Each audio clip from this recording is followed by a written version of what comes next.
Esse é um vídeo do projeto Bolsa de Energia, apresentando um dos produtos do projeto, um texto sobre a variação dos mecanismos de compra e venda de energia no Brasil. O Brasil ele tem um mercado de energia cujo modelo de regulatório data de 2004 e ele se divide, na verdade, em dois mercados, que é o mercado regulado e o mercado livre.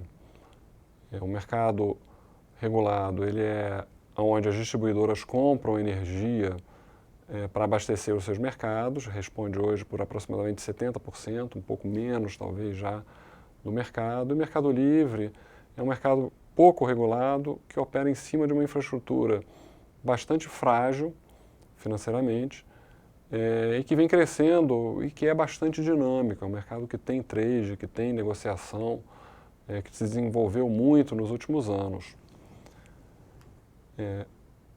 A comercialização de energia no Brasil, ela tem como uma das principais características a obrigação de contratação de lastro. Então, qualquer consumidor ele precisa lastrear o seu consumo em contratos de garantia física.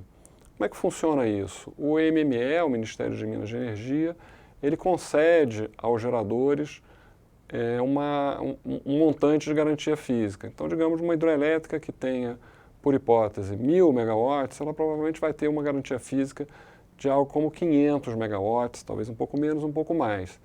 Essa energia é que ela pode vender em contratos e que representa uma parcela da segurança do sistema. Isso seria uma aproximação para o quanto aquela usina contribui para a segurança do sistema.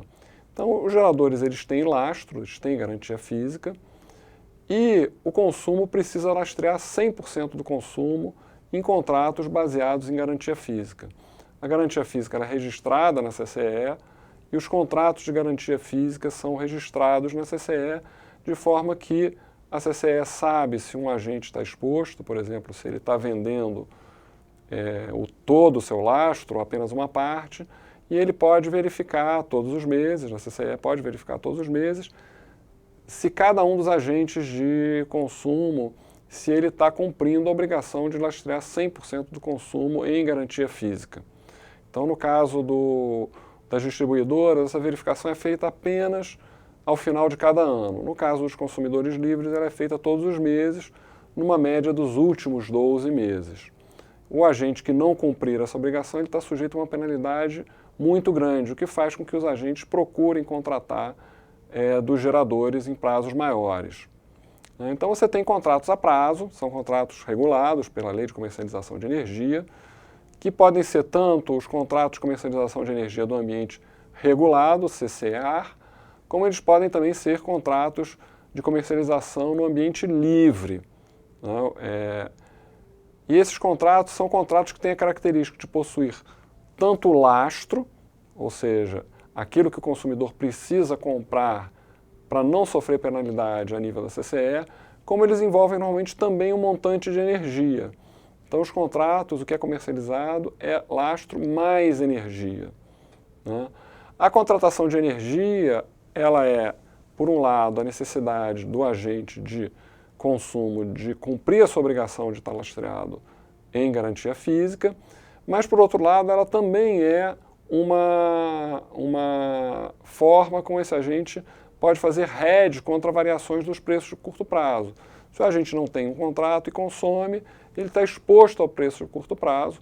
Da mesma forma, o gerador, se ele gera e não tem contrato, ele está exposto ao preço de curto prazo e os agentes frequentemente querem diminuir essa incerteza e a ferramenta de hedge que é utilizada no Brasil são contratos de comercialização nos ambientes livre e regulado.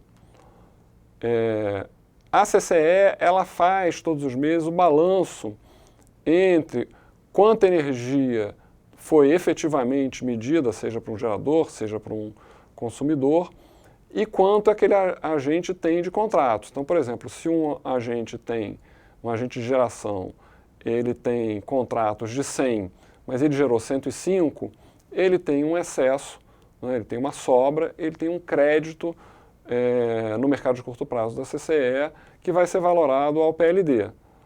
Né? E o inverso se aplica para um agente de consumo. Se ele tem, por exemplo, um consumo de 100, mas ele tem naquele mês 90 de contratos, ele vai estar exposto ao PLD, ele vai ter um déficit que ele vai pagar ao PLD. Para além desse déficit, vai ter o mecanismo de verificação de lastro, verificar se na média dos últimos 12 meses geração bateu com o lastro. Se bateu, tudo bem, se não bateu, tem uma penalidade, os agentes são levados por essa penalidade a contratar 100% do seu consumo. Bom, como é que funciona o esquema de garantias nesse mercado de energia no Brasil? Na verdade, você tem vários esquemas de garantia e não apenas um só. Né? Como você tem dois ambientes, o ambiente regulado e o ambiente livre, já são dois ambientes de garantias. E você tem também o próprio mercado de curto prazo da CCE, que também tem um regime próprio de garantias. No caso do ACR, isso está muito bem resolvido, embora tenha havido com o tempo problema de gestão. Os contratos de comercialização de energia no ambiente regulado, eles têm uma forma canônica em que as distribuidoras que contratam através dos leilões, elas têm que firmar também contratos de constituição de garantias com os geradores. Esses contratos de constituição de garantias, basicamente, fazem com que a distribuidora ceda ao gerador uma parte dos seus recebíveis, em montante superior ao pagamento mensal que é devido ao gerador. Então, mesmo que seja uma distribuidora com uma situação financeira frágil, o fato dela estar cedendo uma parte da sua receita, dando em garantia ao gerador, torna esse contrato atraente para o gerador. A gente teve, ao longo dos últimos anos, alguns casos em que esses contratos foram mal geridos. Como são muitas distribuidoras, muitos leilões, o volume de contratos é muito alto, nem sempre a constituição das garantias foi feita da forma como deveria. Mas o arcabouço é bom, é sólido e tem dado conforto para a contratação de financiamento de longo prazo, por exemplo, por parte dos geradores que têm projetos novos a serem desenvolvidos. Esses contratos do ambiente regulado foram a principal base para a expansão da geração ao longo dos últimos 15 anos. No ambiente de contratação livre, a coisa funciona de forma bastante diferente. A contratação é bilateral e ela é feita num ambiente de balcão desorganizado. Balcão desorganizado quer dizer o quê? Os agentes negociam entre si, mas não tem um administrador do mercado que conheça a posição dos agentes, que garante que aqueles contratos realmente existem, que verifique os pagamentos, as inadimplências e que aplique uma política de conduta e de operação mínima aos agentes do mercado. Então, é um mercado bilateral, desregulamentado, sem supervisão direta. Né? Você tem, naturalmente, um risco de contraparte. Esse risco de contraparte, ele é mitigado no mercado livre em cima de garantias que são negociadas entre os agentes. Embora não tenha nenhuma obrigatoriedade, na verdade você pode até operar sem pedir garantia, digamos que você está vendendo para uma empresa muito grande, você pode não pedir nenhuma garantia opcional porque você estima que o risco de crédito daquela empresa é muito baixo.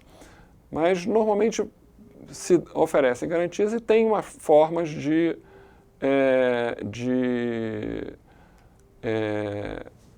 formas já consolidadas. Boa parte dos contratos só são registrados mediante pagamento, ou seja, me paga que eu registro o seu contrato na CCE. Então, na prática, você não tem uma garantia, você tem um pré-pago do contrato. Esses contratos frequentemente são ex post ao consumo. Né? E também tem uma prática de mercado basicamente bastante difundida, que é, num contrato de prazo maior, pedir um mês de garantia de uma forma para o comprador, um mês de pagamento em garantia de uma forma acordada. Essas são as duas formas praticadas no mercado mais comum, mas, novamente, como é desregulamentado, é a garantia que for exigida. Né? Esse mercado ele tem um risco de registro, no sentido de que mesmo que eu pré-pague o contrato, eu sou um comprador, eu pré-pago o contrato, eu pago antes do registro, esse pagamento não é feito contra o registro, ele é feito anteriormente ao registro. Então há o risco de eu pagar, isso já aconteceu, de eu pagar pela energia, o contrato não ser registrado e eu ficar exposto ao mercado de curto prazo da CCE, o que no limite implica em pagar 2 vezes pela energia ou até mais se o PLD estiver mais alto do que o preço do contrato. Então esse mercado tem um risco de registro. Por quê? Porque não existe uma infraestrutura em que o pagamento seja contra a entrega ou da mercadoria, que não seria o caso, mas a entrega do papel, né, do contrato registrado. É uma infraestrutura básica de pagamentos que existe em qualquer economia desenvolvida, medianamente desenvolvida, que a gente tem muito bem feito no Brasil, mas que não é usado para a contratação do Mercado Livre. Isso é uma coisa que precisa ser corrigida. Esses contratos, eles também têm, os contratos do Mercado Livre, um risco de suspensão de registro. O que é isso? Se eu firmo um contrato pré-paguei por hipótese, o contrato foi registrado, mas no ambiente do mercado de curto prazo da CCE, o agente que vendeu para mim não conseguiu depositar garantias para honrar aquele contrato, ora, o que acontece? O contrato pode ser suspenso pela CCE. Se ele é suspenso, mesmo tendo sido anteriormente registrado, eu novamente, comprador, fico exposto ao preço de curto prazo e o meu contrato, que no meu exemplo já está até pago, ele foi suspenso e eu estou sujeito, no limite, a ter que pagar de novo na CCE. Então é um outro risco bastante desagradável que deveria ser estruturalmente eliminado. Bom, o terceiro ambiente de garantias como eu já adiantei, o próprio mercado de curto prazo da CCE. O mercado de curto prazo da CCE, ele tem um esquema de garantias, mas que ele hoje em dia, exótico. A garantia ela é simplesmente uma antecipação do pagamento. Você roda a contabilização mensal, depois de disponíveis já as medições, e nessa contabilização mensal você apura os saldos credores ou devedores de todos os agentes. Isso é feito a nível da CCE. Quando ela apura os saldos devedores, dos agentes devedores, ela envia os relatórios para os agentes e ela exige um depósito da garantia para os agentes devedores, que equivale ao valor do débito e mais uma margem. Se o agente não deposita essa garantia, ela simplesmente é uma antecipação do pagamento, aí é que você pode ter, se for o caso, registro de contratos vendidos. Se o agente não tiver, o agente inadimplente, ele vai ter contratos de venda suspensos, e isso vai expor a contraparte dele a pagar em nome dele, desse agente, a posição no mercado de curto prazo. Bom, aqui é um pouco a realidade do nosso mercado nos últimos anos, o mercado de curto prazo, é onde a gente tem tido os maiores problemas no setor elétrico brasileiro, é o mercado de curto prazo. A gente teve problemas bilaterais no Mercado Livre que tiveram que ser renegociados ex post por falta de condições financeiras do agente que vendeu, mas a parte mais transparente é essa. Esse gráfico mostra as contabilizações, o volume das contabilizações no mercado de curto prazo da CCE entre 2009 e 2018. Você observa que os valores são muito elevados. Nos primeiros anos, não dá nem para ver exatamente qual é o valor, mas coisas bem abaixo de 5 bilhões ano eram liquidadas na CCE. A partir de 2013, sobretudo 2014, você começa a contabilizar na CCE algo como 40 bi em 2014 e muito mais do que isso em 17 e 18. Em 18 você está bem acima de 100 bi. Em azul estão representados os valores que foram pagos, liquidados pontualmente. Em vermelho você tem a inadimplência. Então você observa que, mesmo nos anos lá atrás, você tinha algum nível de inadimplência, mas nos últimos anos isso vai a valores incríveis. Os valores são incríveis, em parte, porque uma inadimplência que não se resolve, uma inadimplência de um mês, que não se resolve no mês seguinte, ela passa para a contabilização do mês seguinte, e se não é resolvida em vários meses, ela vai sendo contabilizada todos os meses como inadimplência.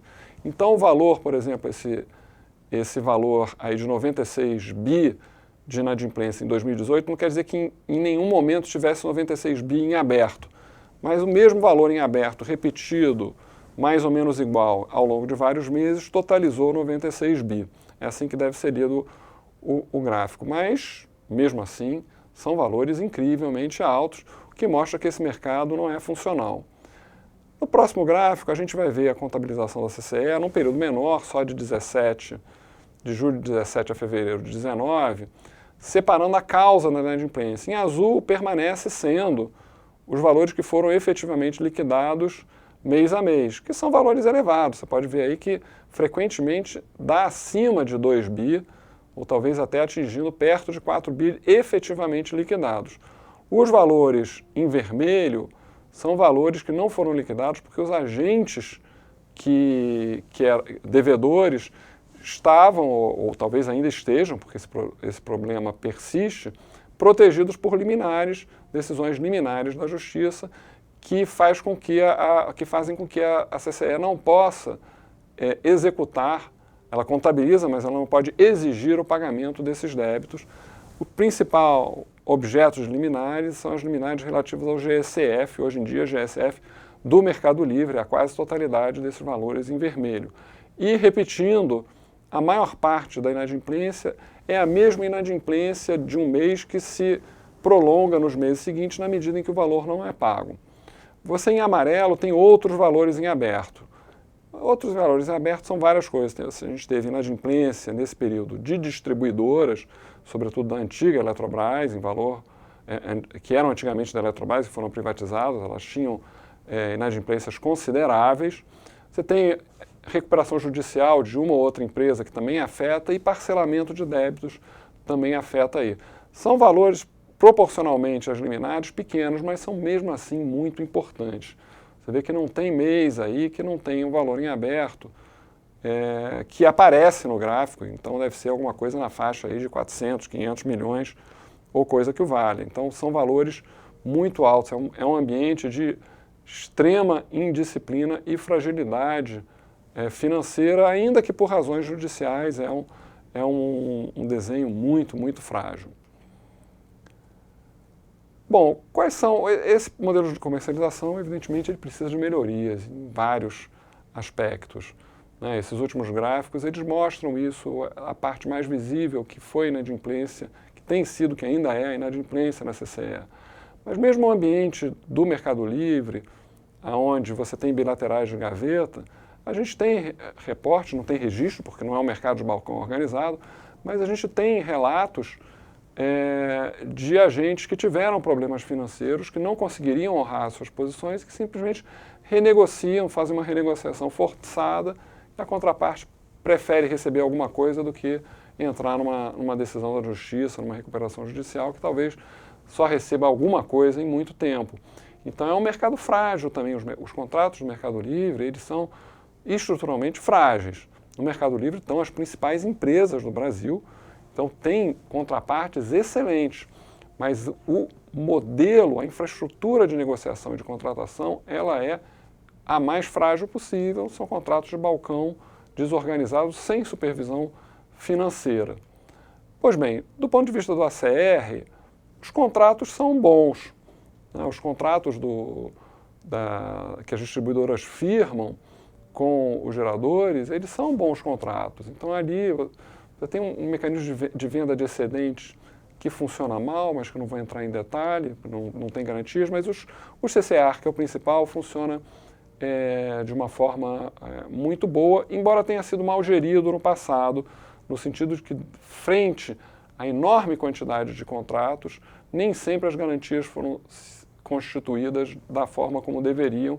Isso nem sempre funcionou. Então, o que o mercado livre, o que o mercado regulado tem, que contamina o mercado de energia como um todo, é a decorrência do fato das distribuidoras serem monopólios. Né? Então, se uma distribuidora passa por uma situação financeira adversa, ela pode não pagar as suas obrigações, no caso, o mercado de curto prazo da CCE. Se as garantias estão bem constituídas no bilateral, esse contrato vai acabar sendo honrado. Mas uma empresa que não tem dinheiro para pagar suas obrigações, alguma coisa ela não vai pagar. Como o esquema de pagamentos e garantias da CCE é muito frágil, a gente já assistiu várias vezes no passado distribuidoras ficando em alguns meses ou até vários meses seguidos inadimplentes para só mais à frente quitar o seu débito. E como ela é uma empresa monopolista, ela tem consumos, ela tem consumidores que são cativos, o fundo, a CCE, não tem muito o que fazer contra essa empresa, porque ela vai continuar consumindo. Então, se ela fica inadimplente, vai fazer o quê? Vou expulsar a distribuidora do mercado. Bom, mas isso aí é uma suspensão, você vai, no fundo, retomar a concessão, um processo longuíssimo, enquanto isso ela está no mercado e ela pode, espero que isso não volte a acontecer, mas ela pode compartilhar, gerar uma inadimplência que seja propagada pelo mercado. Isso aí é uma coisa estrutural, não é fácil de resolver, precisaria de uma mexida forte, onde você tem possivelmente uma maior liberalização do mercado, a figura de um supridor de última instância que substitua um agente inadimplente, mas esse agente não pode ser monopolista. Então, não é uma coisa de solução imediata, embora os mercados desenvolvidos, onde você não tem um monopólio da comercialização para alguns clientes, isso já tenha sido adotado, o modelo do supridor de última instância já existe e já funciona. Bom, o mercado de curto prazo, ele tem um gigantismo no Brasil, que é uma característica ruim do mercado, do modelo de comercialização. A gente sempre, existe um texto sobre isso, um vídeo no projeto Bolsa de Energia que pode ser visto a respeito, mas sempre esse mercado gira muito dinheiro. E isso é um risco em si, muito agravado pelo fato da CCE não conhecer as posições dos agentes no momento em que os contratos são firmados. Então, se você tem problema com um agente, como aconteceu no início de 2019, um agente teve problema, e que ocasionou em cascata problema com vários outros agentes, teve um problema, se não me engano, em janeiro ou em fevereiro. Esse problema se originou em outubro, que é quando foi feita uma aposta especulativa extremamente alavancada na direção da movimentação do preço de curto prazo. Essa aposta foi perdedora e ela só se materializou como perda, de fato, em fevereiro. No mercado com supervisão financeira efetiva, o problema teria sido detectado em outubro ou, no mais tardar, em novembro. O agente está alavancado demais, ele tem que parar de operar. Que diminuir a alavancagem, parar de operar, ser retirado do mercado antes da inadimplência se consubstancializar. Então tem esses dois problemas no mercado de curto prazo. Ele é grande demais, o que é indesejável, e você não tem supervisão financeira que permita dimensionar o risco dos agentes no momento da contratação e não só depois do consumo ter acontecido e a geração que você vê o problema. E aí o que você pode fazer é muito pouco para mitigar o problema. Quanto ao mercado livre, é um mercado extremamente dinâmico, que tem talvez a base mais frágil de todos, porque realmente as negociações são feitas sem que tenha uma supervisão financeira efetiva. A gente já tem movimentações muito interessantes dos próprios agentes do mercado livre. A constituição da BBCE, ela é um passo na direção correta. A BBCE está se tornando, ou pleiteando se tornar, uma entidade administradora de balcão organizada, regulada pelo regulador financeiro, no caso pela CVM. Ao fazer isso, ela vai passar, provavelmente, a atuar como supervisora financeira, provavelmente, não, certamente, das transações que ocorrem sob ela. Então isso a gente não deu esse passo, mas está prestes a dar e vai ser uma coisa extremamente favorável. Hoje em dia, do jeito que está, a gente tem um mercado de balcão desorganizado que representa um risco elevado para os agentes que operam nele. Então a conclusão é que a gente tem muito o que fazer com o mercado de energia. A gente, no longo prazo, acredita que a constituição de uma bolsa, utilizando uma clearing, um balcão utilizando uma clearing, seria a solução mais adequada. A gente tem tudo no Brasil, estamos muito bem aquilatados para oferecer ao setor elétrico uma infraestrutura de negociação de pagamentos e de garantias de primeiro nível a nível mundial. Só que a estruturação do modelo de comercialização de energia, ela talvez fosse até muito boa no momento em que você tinha apenas distribuidoras como grandes players e poucos consumidores livres que também eram grandes empresas, mas para o momento em que a gente vive, com crescimento acelerado do mercado livre, com a perspectiva do mercado livre crescer mais ainda, a infraestrutura do mercado, tanto a nível da CCE, mercado de curto prazo, como a nível do mercado livre, ela precisa urgentemente de uma, na verdade não é de uma reestruturação, mas é de um roadmap de sucessivos aprimoramentos que permitam utilizar infraestruturas de pagamentos e de garantias de um nível compatível com o que a gente tem no Brasil em termos de infraestrutura do mercado. Bom, essa apresentação, esse vídeo, ele é um resumo de um texto que está disponível no site do projeto Bolsa de Energia, e que quem tiver interesse pode baixar para ler.